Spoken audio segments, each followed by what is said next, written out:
Israel, God's people. Ever wondered how the journey unfolded? Here's a snapshot through the Old Testament. Skip past nature boy Adam and Dr. Noah Doolittle. We're picking up the story with the first ever Jew, Abram. He lives in a place called Ur. It's not as bad as it sounds. One day, Abe hears God, pack your bags and move to Haran. From Haran, he treks to Canaan, presses on to Egypt. And after all that, he goes back to Canaan, which also wasn't as bad as it sounds. Then God's people get settled in. Meet Joseph. He's a bit of a show-off, struts around in his fancy robe and brags to his brothers that he's dad's favourite. Humble guy then. They beat him and sell him into slavery. Brotherly love. Joe ends up in Egypt and goes from prisoner to prime minister, rescues his fam from famine, and they all hug it out. But things don't stay cosy for long with Pharaoh by name but not fair by nature. He makes some slave labour God's people want out. Enter Moses. As a chat with God through a burning bush, God gives Moses the mic. Let my people go! But Pharaoh's having none of it. No. So God centre parts the waters and his people stroll the seabed to freedom. Awesome. Next, there's talk of a purpose-built place for God's people, but first comes a 40-year wait. The baton passes to Joshua, one of the 12 spies. They spy Promised Land. God's people get settled in, split into 12 families, but they don't stay in touch or poke on Facebook until they're fed up again poked around. They want a king. Next up, Saul, a man's man.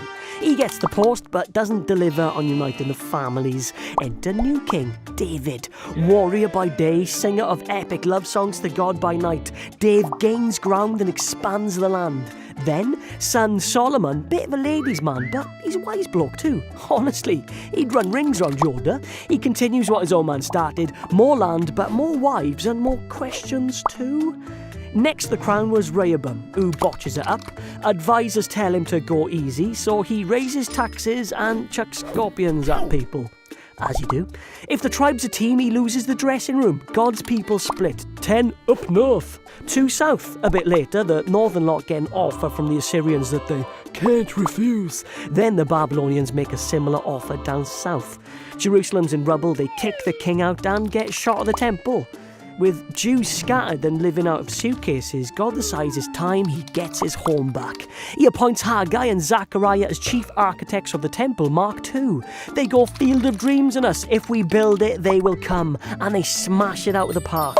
Next, Bible boy Ezra and Nehemiah, king of cup carrying, build a well-big wall round said temple, so enemies think twice before invading.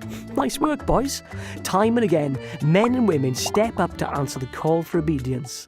And it wasn't just the Jerusalem locals. Back in Persia, young Jewish girl Esther wins the next top queen competition and puts her life on the line to save her people. Well in, Est. Talk about the right place at the right time, eh? Though something tells me God had something to do with it. So there we are, journey of God's people in a really big nutshell. And the next 400 years, it's the Greeks and Romans who are trending. Romans even end up calling the shots in Jerusalem. People start asking, where's God? He answers through the obedience of a pregnant virgin and her carpenter fiancé. Something tells me that story will forever change the course of history.